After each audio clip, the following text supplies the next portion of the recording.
welcome to the deep dive. Today we're focusing on some truly seismic shifts that have been occurring in global geopolitics. And really just over the last 2 weeks. Exactly. The core mission for us today is to synthesize a whole stack of sources. We're talking defense journals, diplomatic cables that all point to one major pattern. And that pattern is a deepening internal crisis within the transatlantic alliance. Yes, and the strategic realignment across Europe that's resulting from it. It's a critical moment, and we're going to unpack what it all means for you. And this comprehensive analysis is brought to you today by our sponsor, ProWave AI. Before we really jump into the data, we want to give you some context on the incredible source material we're working with here. Right. This whole deep dive is powered by Stylo News, which is an AI-powered news application. And I think it's really essential to understand that what you're hearing is based on intelligence from the consumer version of Stylo Intel Ops software. And that's a system designed for, very high-level enterprise operations. We're talking government, military, and business. Exactly. So that means you have this unique access to a tool built to support global decision makers. It synthesizes intelligence instantly from, over 250 sources. In more than 20 languages, with insight delivered in under 60 seconds, we're really trying to cut through the noise and get to the strategic core. Okay, so let's unpack our first major pattern. It's these sudden and I'd say deeply troubling cracks that are appearing in NATO cohesion. And this isn't just about political disagreements, is it? No, not at all. It's being driven by U.S. unilateralism that's, directly challenging the sovereignty of a key NATO ally. Which raises these fundamental questions about the entire idea of collective defense. It does. The flashpoint, remarkably, is in the Arctic, the Greenland crisis. That's right. U.S. President Trump has been aggressively reiterating his intentions to either acquire or assert control over Greenland. Citing national security and, of course, the value of Arctic resources. And what's really alarming in the source material is the internal U.S. government conflict this has kicked off. Oh, right. Reports are indicating that U.S. Special Forces were actually directed to draft plans for a potential military takeover. A military takeover of a NATO ally's territory. Exactly. And it caused a serious rift. The U.S. Joint Chiefs of Staff deemed the action not just strategically unwise, but they used the word illegal. Illegal. That's a stunning descriptor to use in this context. It suggests it was seen as fundamentally counterproductive to U.S. interests. It does. And the diplomatic fallout from this has just been explosive. Prime Minister Mette Frederiksen of Denmark.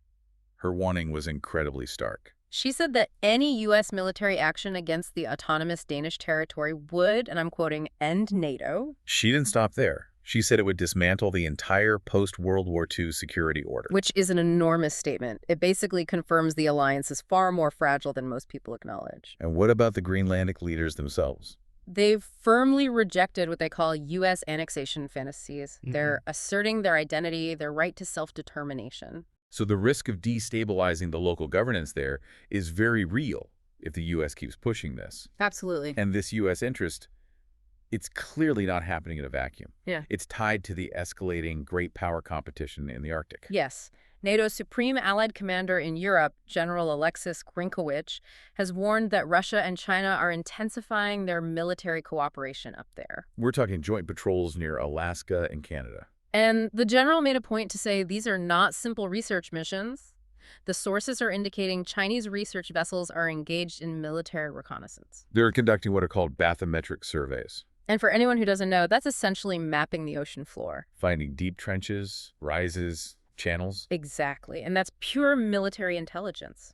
Understanding the ocean floor gives your submarines a massive tactical advantage against NATO naval forces. So you combine that Russian and Chinese escalation with this unprecedented fracture over Greenland. And you've given Moscow and Beijing a perfect opportunity to exploit these cracks in the alliance. It turns a regional issue into something systemic. So if the internal stress in NATO is pattern 1, then pattern 2 has to be Europe's response. Right. This assertive, almost accelerating push for what they're calling strategic autonomy. It seems like a calculated response to what they see as U.S. unpredictability.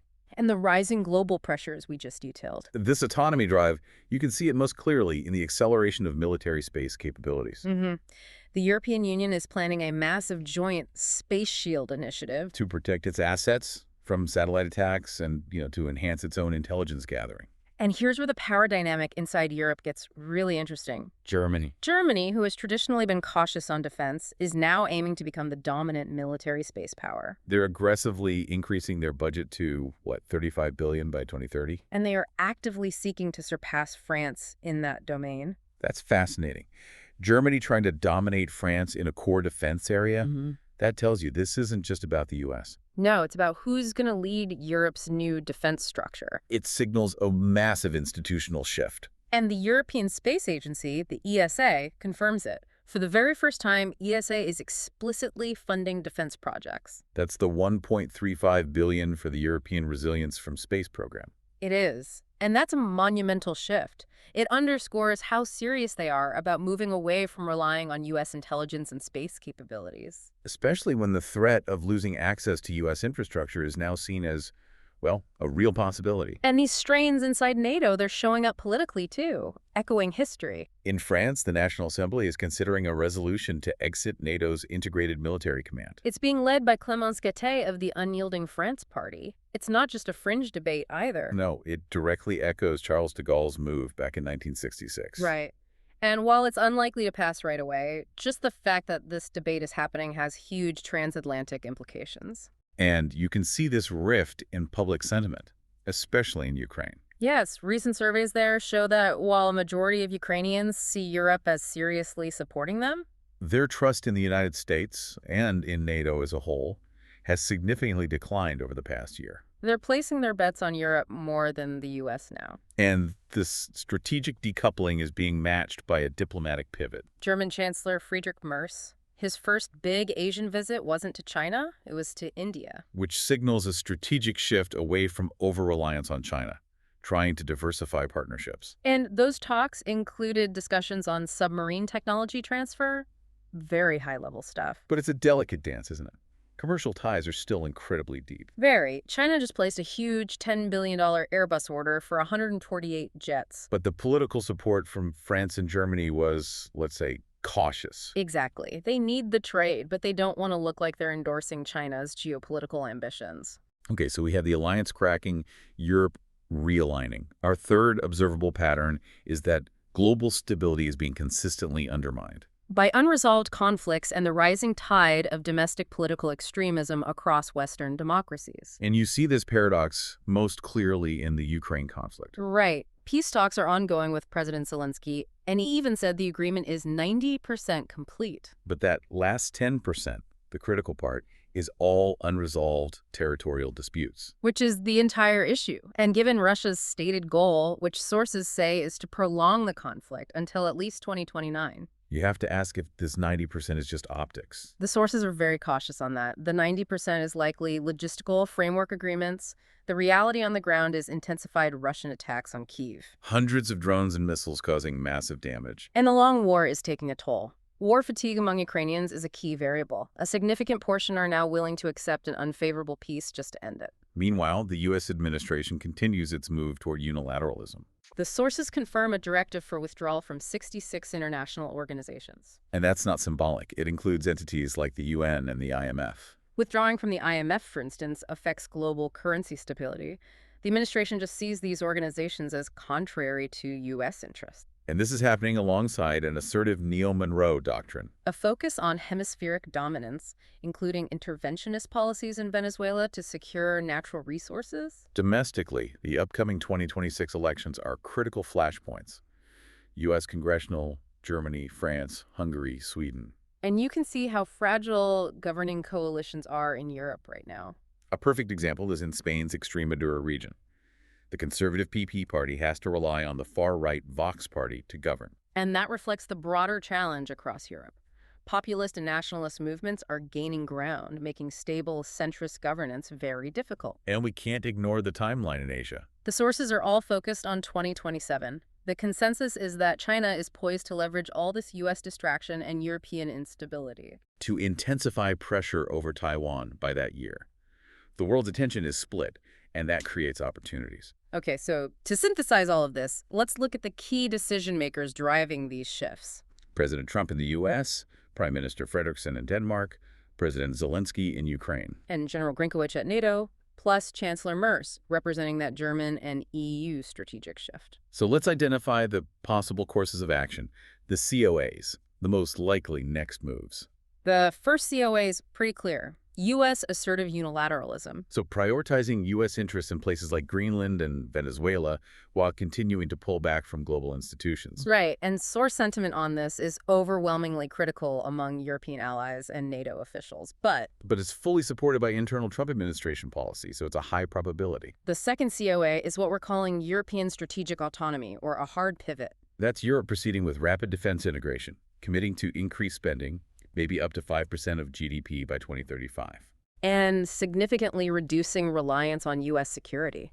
That could even include France exiting the NATO command structure. This one has strong backing from analysts and certain political groups in Europe. But NATO leadership, people like Mark Rutte, they've expressed concern that full independence just isn't sustainable, especially on complex things like intelligence sharing. And the final COA, Diplomacy with concessions in Ukraine. which means putting pressure on Kyiv to accept territorial concessions for a negotiated peace. It's supported by some leaked U.S.-Russia plans, and it does reflect that public wariness in Ukraine. But it's firmly rejected by Kyiv's leadership and many European allies. They fear it just rewards Russian aggression. Exactly. Yet, despite all these deep divisions, there is one broad common viewpoint we found across almost all NATO members. And that's the absolute need to increase European defense spending and readiness. It's a consensus driven by, well, both the Russian-Chinese Arctic escalation and the potential for unpredictable U.S. policy. So now, shifting from analysis to the immediate future, these are the key developments you should watch for. First, the upcoming NATO summit in July 2026. It has to address the Greenland dispute directly.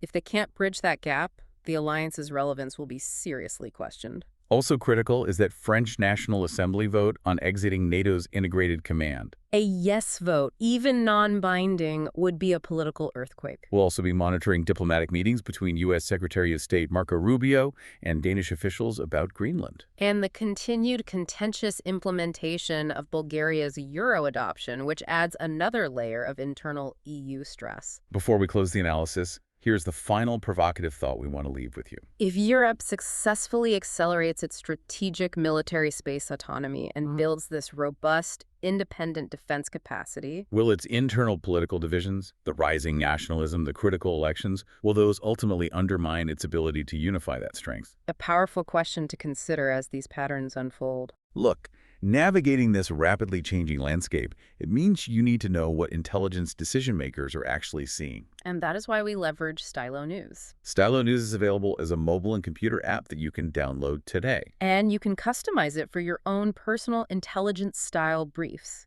It pulls from hundreds of traditional news sources and social media like X, all in real time. It's a really powerful way to stay informed because it's drawing on the same intelligence engine used by global decision makers. So we'd really encourage you to take advantage of this. You can subscribe to Stylo News and get AI-powered news on demand at www.stylonews.com. Thank you so much for joining us for this deep dive into the source material. We hope this has given you some clear context and maybe some foresight into these global shifts. We encourage you to request topics for future deep dives and to follow Stylo News on your favorite social media. We will be tracking these critical global shifts in the weeks to come. Good day.